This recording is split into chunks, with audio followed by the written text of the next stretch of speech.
Assalamualaikum warahmatullahi wabarakatuh. Tribuner, jumpa lagi di program Mata Lokal Memilih. Saya Sumarsono akan membantu diskusi kita dalam waktu kurang lebih 30 menit ke depan. Saya kedatangan tamu yang menurut saya luar biasa, jauh. Beliau adalah Bapak Sugeng Supriyanto sebagai tim seleksi, tim sel Bawaslu Provinsi Kalimantan Utara. Nah, beliau ini adalah perwakilan dari Bawaslu Pusat. Selamat pagi, Assalamualaikum Pak Sugeng. Pagi, waalaikumsalam, salam sehat. Iya, selamat datang juga tentunya di Bulungan, Kalimantan Utara. Tadi dibincang-bincang Bapak dari mana? Blitar, Blitar, Jawa Timur. Oke. Ya. Mungkin bisa ini kan proses seleksi anggota Bawaslu Kalimantan Utara. Kalau tidak salah ada dua Pak ya, dua calon yang diseleksi akan diambil karena masa jabatan itu ada dua anggota atau komisioner Bawaslu yang akan habis di 2024 ini Pak. Sejauh ini bagaimana proses seleksi yang dilakukan oleh tim sel terhadap calon-calon anggota Bawaslu ini Pak? Jangan Pak Sugeng. Baik, terima kasih. Selamat pagi, assalamualaikum untuk semua, salam sehat dan salam integritas untuk kita semua. Jadi untuk tim sel ini Pak diawali dari pembekalan terlebih dahulu terhadap bagaimana terhadap kebijakan-kebijakan dan tahapan untuk seleksi calon anggota Bawaslu di masing-masing provinsi. Kebetulan tahun ini serentak 29 provinsi. 29 provinsi seluruh Indonesia. Di antaranya adalah Provinsi Kalimantan Utara. Di dalam pelaksanaannya kami mengacu pada tahapan-tahapan dan ketentuan-ketentuan yang sudah ditetapkan.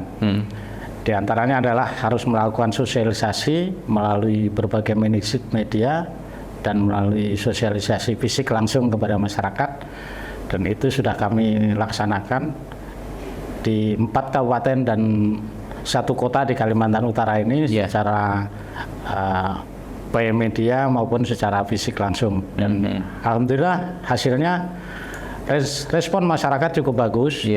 Ada berapa yang mendaftar untuk? Mendaftar dari awal itu 30 lebih. 30. Kemudian melalui proses verifikasi administrasi bersisa menjadi 22. 22, oke. 22 yang tidak lolos diantaranya adalah sejumlah yang usianya belum mencukupi. Batasan usia. Syarat minimal berapa? Batasan minimum 35 tahun. 35 tahun. Oke. Itu kemudian beberapa lagi yang tidak melengkapi persyaratan ya. Berkas-berkasnya. Berkas yang lain. 22 kemudian diseleksi melalui seleksi CAT di BKN.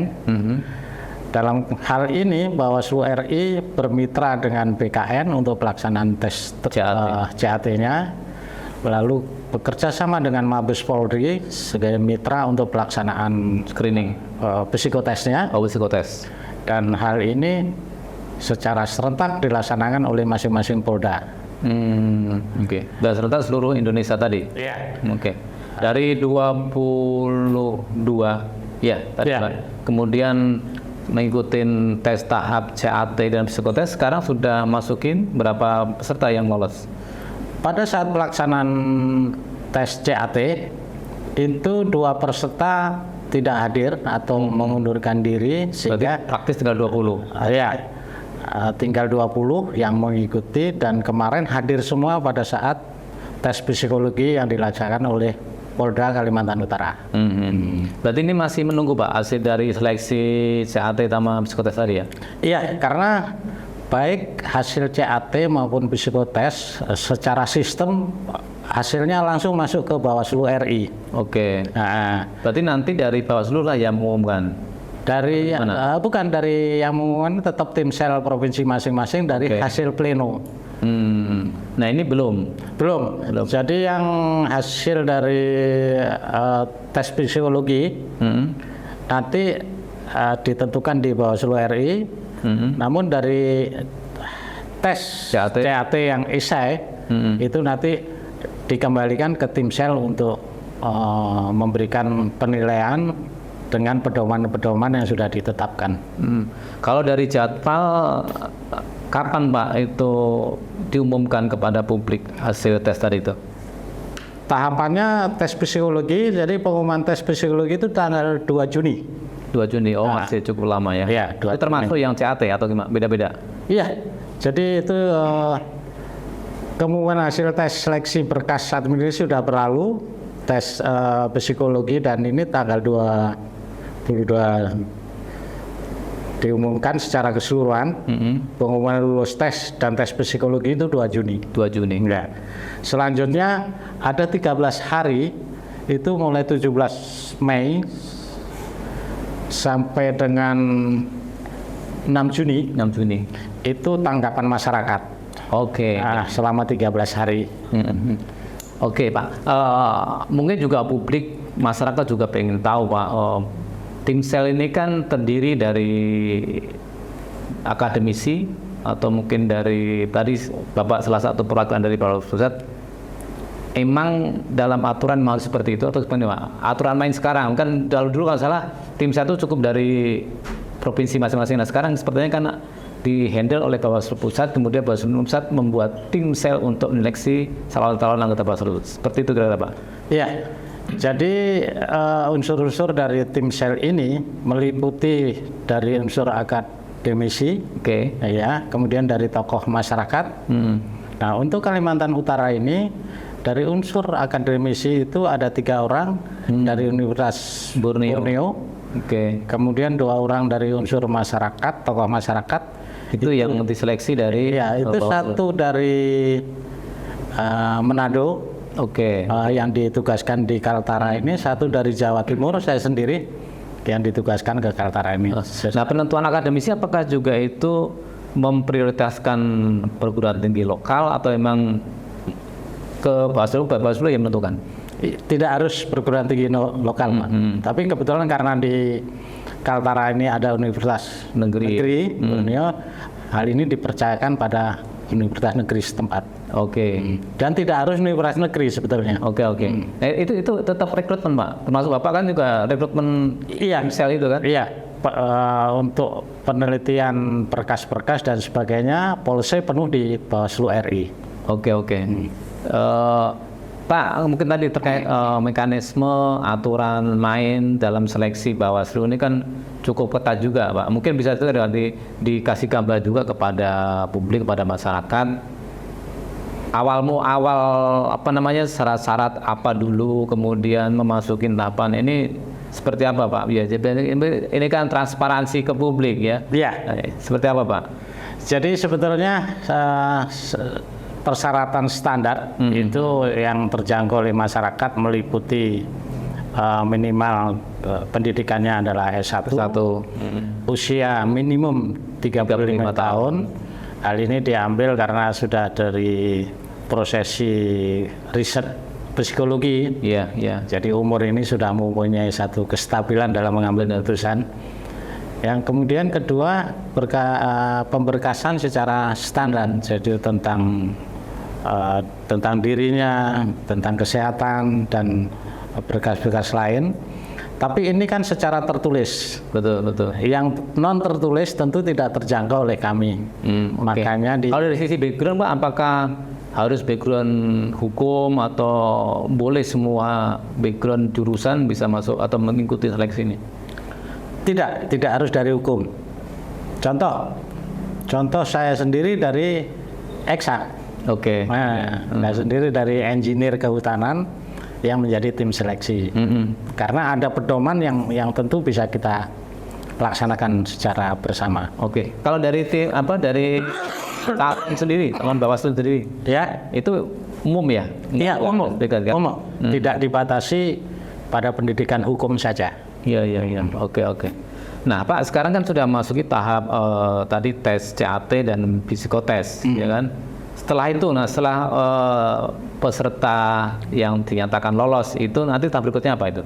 Ada tes berikutnya, yaitu tes kesehatan calon anggota Bawaslu, kemudian tes wawancara, dan kemudian dari semua itu dirangkum dan diputuskan melalui pleno Timsel hasilnya. Diambil berapa orang itu untuk tahap awal 8 besar. 8 besar. Kemudian mengerucut menjadi 4 besar, inilah yang akan dibawa ke 8 besar itu berdasarkan nilai tertinggi ya? Iya, Iya. dari hasil nilai tertinggi, dan kami juga mengabsorpsi tanggapan dari dan masukan-masukan dari masyarakat. Karena hal yang tidak terjangkau tadi, Betul. ya secara dokumen kami memiliki, tapi secara non dokumen masyarakat lebih memiliki. Oke. Artinya kan itu ya setelah 8 besar kan diumumkan ke publik. Iya. Masyarakat kemudian memberikan tanggapan, masukan atau apapun. Iya. Kemudian dievaluasi lagi oleh tim sel, diambil 4 tadi 4 Pak, ya? besar, ya. Oke. Itu perlu waktu berapa lama Pak untuk? Dari tahapan ke tahapan itu cukup waktunya cukup panjang. Contoh untuk tanggapan masyarakat ini kita berharap masukan yang bisa kami serap atau kami absorpsi sebanyak-banyaknya dan objektif dan valid ini 13 hari. 12 hari. Nah, Oke. ke jenjang-jenjang berikutnya juga cukup panjang. Hingga kemudian pengumuman hasil itu di tanggal 9 Juni sampai Juli. 9 Juni Pak, sampai 19 Juni ya. Oke. Tim pleno itu melakukan kerja itu untuk memberikan pengumuman lebih lanjut. Nah, setelah 4 nama itu nanti Bawaslu Pusat yang menentukan. Bawaslu RI yang menentukan. Nah, sekarang tadi ada tahapan masyarakat memberi tanggapan. Iya. Nah, tentu mekanismenya seperti apa nih, Pak? Kan ada juga masyarakat pengen menyampaikan tapi mungkin tanda kutip mungkin takut, atau ada saluran-saluran lain atau hotline atau apa ya yang bisa disampaikan masyarakat kepada tim sel? Ada beberapa media yang bisa disampaikan, di antaranya kami buka akun sendiri, Ya. buka line Media sendiri, sosial atau di apa? di email dan Oh, di email. beberapa lainnya. Kedua, Bisa di-sharing Pak, mungkin juga kalau bisa di-sharing ke publik?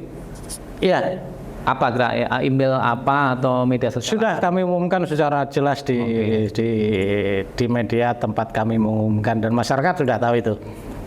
Tapi kan tidak semua masyarakat mungkin ke situ, Pak. Mungkin silakan aja disampaikan lewat kanal YouTube ini, sampaikan mekanismenya seperti apa. Kalau misalkan di sini ada email apa atau media sosial apa, ya. Jadi begini, kepada masyarakat juga tidak perlu ada rasa takut dalam hal ini untuk menyampaikan kebenaran. Dan kami juga sudah siapkan tempat, bahkan ke masyarakat yang harus datang secara khusus bisa ke kantor kami di Pangeran Kar.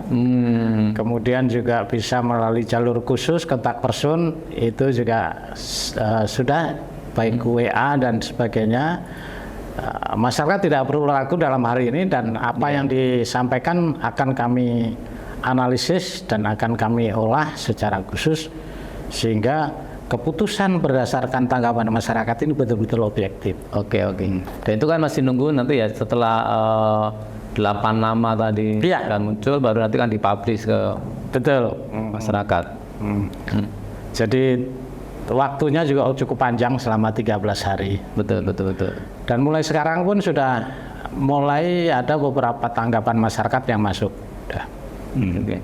Pak, kalau dari sisi tim sel sendiri sebenarnya yang dicari itu figur atau sosok seperti apa sih menjadi anggota Bawaslu itu? Sosok dan figur yang sesuai dengan prosesi rekrutmen ini. Oke. Jadi Tapi itu kan prosedur ya, syarat ya. Artinya mungkin seperti apa sih ya, integritas seperti apa dari sisi, karena kan Bawaslu ini kan tugasnya nanti kan sebagai pengawas, sebagai pengadil juga di dalam proses tahapan pemilu ini, Pak. ya sangat betul Mas itu. Jadi makanya tim sel itu melakukan seleksi-seleksi yang nantinya hasilnya bisa integrated, bisa menyeluruh, diantaranya untuk melihat integritas seseorang dan sebagainya melalui tes psikologi. Oke, benar. Kemudian kemampuan akademisnya dan sebagainya melalui tes tertulis itu, dan nanti masih ada wawancara. Oke. Wawancara, sehingga secara including semua ini menjadikan sebuah rangkaian yang memang kita harapkan sosok atau figur yang kita rekrut ini betul-betul komprehensif dan integrated secara kemampuan, secara integritas individu dan sebagainya. Ya. Wawancara itu berarti setelah ini, setelah tahapan besar atau? Ya, setelah ini tak ada tes wawancara itu di tanggal 7 Juni. Oke. Oke, itu rangkaian dari CAT dan psikotes. Setelah itu. Setelah 8 besar? Oh, oke. Oh, jadi 8 besar itu nanti ada tanggapan masyarakat, ada interview atau wawancara dengan tim sel. Iya. Oke, baru diambil 4 besar, kirim ke Bawaslu Pusat. Oke, cukup panjang juga nanti. Cukup panjang dan cukup itu tadi cukup integrated lah ini untuk mendapatkan figur. Tapi kalau dari sementara pengamatan tim sel, kira-kira dari beberapa sel yang masuk itu sudah terlihat lah, misalkan potensi ataupun yang kira-kira memenuhi syarat enggak ya untuk yang diharapkan oleh tim sel sendiri? Jadi secara objektif itu keseluruhan dari yang mendaftar ini kami nilai potensial semua. Jadi kami sangat sayang kok hanya 2 gitu. Iya. Oke. Nah, itu secara analisa nalar fisik. Tapi secara lebih mendalam ini melalui proses penilaian yang semuanya itu terkombin antara di pusat dan di tim sel daerah, sehingga di pusat pun tidak bisa melihat yang mana sih yang potensi. Begitu juga tim sel di daerah. Nah ini juga perlu juga meyakinkan ke masyarakat atau publik bahwa tim sel ini benar-benar tim yang independen. Artinya tidak ada mungkin tekanan ataupun pengaruh-pengaruh dari pihak manapun terkait dalam menentukan calon-calon yang lolos di seleksi itu, Pak. Ya, terima kasih Mas. Ini yang memang perlu diketahui masyarakat bahwa kami zero tekanan. Sehingga objektif, kita betul-betul independen, terbukti dari apa yang kami lakukan selama ini, publishnya terbuka, segalanya, bahkan di dalam CAT pun saat itu juga peserta tes langsung mengetahui berapa nilai yang dia dapatkan, sehingga nanti bisa menjadi alat tracking atau cross check ketika berbeda nilai yang diumumkan dari nilai yang didapatkan. Jadi masyarakat dalam hal ini tidak perlu khawatir, curiga kepada kami, karena kami memang itu tadi ada kaidah atau aturan yang harus dipenuhi. Kita penuhi. Tapi menariknya gini, bahwa nanti kalau di tes CAT dan seterusnya kan terukur ya. Angkanya, nilainya jadi misalkan 8 besar ya nilainya berarti otomatis yang 8 besar peroleh terang tertinggi.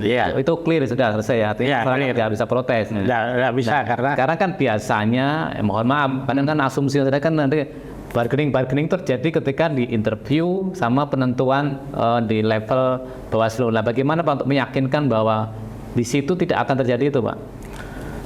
Kami ada 5 tim sel. Yang unsurnya dari berbeda-beda. Tadi ya, benar-benar. Dan di situ nanti ada panduan khusus baik dalam pelaksanaan penilaian essay maupun interview.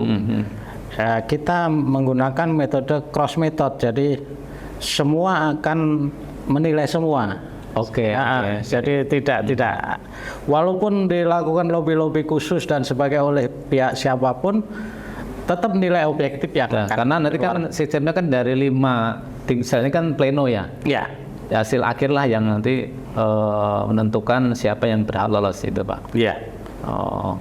Dan itu melalui prosesi hasil penilaian kami secara objektif melalui cross method itu tadi, sehingga siapa mendukung siapa tidak. Tidak. Apakah mungkin ini juga Pak, salah satu kenapa sekarang tim sel itu justru diambil dari yang tadi tokoh-tokoh yang dari luar? Itu salah satu cara untuk meminimalisir adanya tekanan atau pengaruh dari pihak-pihak tertentu, Pak. Sebetulnya tidak juga. Jadi kebetulan saja Kalimantan Utara ini mendapatkan petugas tim sel yang 2 orang dari luar daerah. Di provinsi lain dari daerah setempat juga banyak. Gitu. Tapi secara keseluruhan tetap aja mereka melaksanakan tugasnya sesuai dengan panduan-panduan yang telah ditetapkan. Oke Pak, mungkin ini kan masih panjang ya. Itu berarti endingnya, finalnya nanti di tanggal ini kami tanggal 19 Juni. Sampai dengan 20 Juni selama 2 hari kerja itu penyampaian laporan dan nama calon anggota Bawaslu provinsi. Ke pusat. Iya, Oke. 2 hari kerja. Itu berarti sudah selesai, tim sel sudah selesai. Berarti Sudah kan selesai. Tinggal menunggu Dari pusat kan? nanti siapa yang akan mengisi formasi 2 orang itu. Dan nanti sistemnya kan kayak model cadangan. Artinya ketika satu halangan satu misi gimana Pak? Yang 4 orang itu? Iya, Iya kan? betul. Oke. Oke Pak, terakhir ini juga menarik ini sekali lagi untuk memberikan pemahaman ke masyarakat bahwa proses seleksi calon anggota Bawaslu Kaltara sedang berlangsung dan diambil 2. Nah ini kenapa 2? Ini saya tidak tahu nih, kenapa hanya 2? Karena yang sekarang kan komisioner itu ada 5. Iya. Nah, silakan Pak, biar tahu. Jadi begini, semula di Kaltara ini hanya ada 3. Iya. Hanya ada Zaman dulu 3. 3. Dalam perkembangannya, dalam perjalanannya, tugas-tugas Bawaslu itu ternyata lebih berat, menyangkut mungkin berkembangnya daerah, terus bertambahnya populasi penduduk dan problem-problem lainnya, maka ditambahlah 2 komisioner menjadi 5. Nah, antara penetapan 3 personil Bawaslu ini dan penambahan ini periodisasinya berbeda. Oh gitu. Tahun kenapa 2 Pak? Harusnya kan 3. Tahun penambahannya berbeda. Ke awalnya kan 3 bersamaan kan? Iya, bersamaan. Nah tentu kan yang 3 ini yang diganti? Enggak. Bukan. Nah, kebetulan 2 ini yang pada periode ini diganti. Yang 3 itu masuk di tahun 2025. Oh, bukan 3 yang bersamaan dulu? Bukan. Oh, jadi gitu. yang 2 ini. Jadi begini, bagi peserta tes saat ini, mau mengikuti kompetisi saat ini, kalaupun tidak masuk di awal ini, ini menjadi pengalaman berharga untuk mengikuti tes berikutnya. Berarti mungkin tahun berikutnya ada 3 lagi. Ada 3 lagi. Oke. Dan itu bisa daftar lagi bagi calon yang gagal? Bisa. Iya. Jadi memang sangat terbuka kesempatan itu bagi masyarakat. Iya. Pak Sugeng, mungkin ada yang disampaikan terutama kepada calon peserta juga untuk meyakinkan bahwa seleksi ini adalah berjalan secara transparan, tidak ada tekanan manapun dalam menentukan siapa yang akan lolos nanti 4 besar yang akan dibawa ke Bawaslu. Silakan Pak Sugeng. Baik, terima kasih kepada masyarakat di Kalimantan Utara yang telah memberikan perhatian pada prosesi rekrutmen calon anggota Bawaslu Kalimantan Utara ini, dan dalam hal ini telah mendaftarkan diri dan mengikuti tes tahap demi tahap. Dan untuk kepada masyarakat juga sudah bisa melihat secara langsung bagaimana layanan kami tim sel ini secara terbuka, kemudian jam berapapun tetap kami layani, dan masyarakat juga kepada kawan-kawan yang telah menghubungi kami, terima kasih, walaupun banyak yang menghubungi di atas jam 12, jam 1, dan 2 malam, itu juga tetap kami layani. Terima kasih perhatiannya dan selamat tetap mengikuti tahapan-tahapan berikutnya. Keberhasilan atau kegagalan hari ini merupakan satu langkah-langkah tahapan-tahapan pada etapa-etapa berikutnya.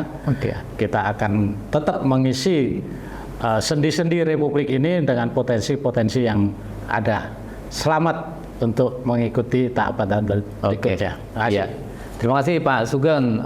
Semoga nanti mencari 4 figur dan akhirnya 2 figur komisioner Bawaslu Kalimantan Utara benar-benar yang terpilih adalah orang yang terbaik, yang punya integritas yang baik, karena akan mengawal pelaksanaan tahapan-tahapan pemilu di 2024. Terima kasih lagi Pak Sugeng. Selamat bertugas di Kalimantan Utara, tentu tetap menjaga integritas dan independen dalam menjalani tugas sebagai tim sel. Demikian Tribunal, kurang lebihnya mohon maaf. Assalamualaikum warahmatullahi wabarakatuh. Terima kasih sudah nonton. Jangan lupa like, subscribe, dan share ya.